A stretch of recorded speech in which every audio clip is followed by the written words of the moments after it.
ఓవైపు యుద్ధాన్ని ముగించేందుకు ప్రయత్నాలు, మరోవైపు ఉక్రెయిన్పై రష్యా దాడులు ఆపడం లేదు. తాజాగా నిప్రో నగరంపై జరిపిన డ్రోన్ దాడిలో బస్సులో ప్రయాణిస్తున్న 15 మంది మృతి చెందారు. మరో 7గురు గాయపడ్డారు. మృతులను గని కార్మికులుగా గుర్తించారు.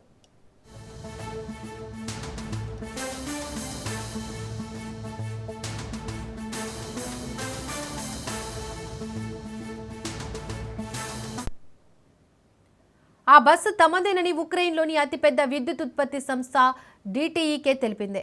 నిప్రోపెట్రోవ్స్క్ ప్రాంతంలోని డిటిఈకే గనులపై రష్యా పెద్ద ఎత్తున ఉగ్రదాడికి పాల్పడిందని ఆరోపించింది.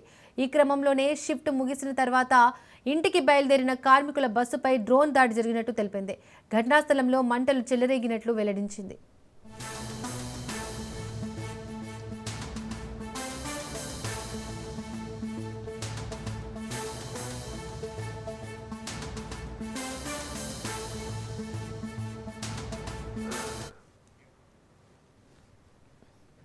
ఓవైపు యుద్ధాన్ని ముగించేందుకు ప్రయత్నాలు, మరోవైపు ఉక్రెయిన్పై రష్యా దాడులు ఆపడం లేదు. తాజాగా నిప్రో నగరంపై జరిపిన డ్రోన్ దాడిలో బస్సులో ప్రయాణిస్తున్న 15 మంది మృతి చెందారు. మరో 7గురు గాయపడ్డారు. మృతులను గని కార్మికులుగా గుర్తించారు.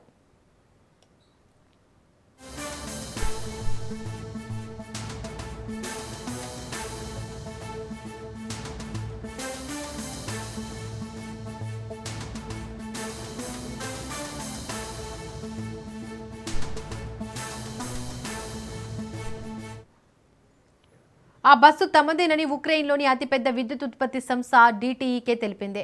నిప్రోపెట్రోవ్స్క్ ప్రాంతంలోని డిటిఈకే గనులపై రష్యా పెద్ద ఎత్తున ఉగ్రదాడికి పాల్పడిందని ఆరోపించింది. ఈ క్రమంలోనే షిఫ్ట్ ముగిసిన అనంతరం ఇంటికి బయలుదేరిన కార్మికులు బస్సుపై డ్రోన్ దాడి జరిగినట్టు తెలిపింది. ఘటనా స్థలంలో మంటలు చెలరేగినట్లు వెల్లడించింది.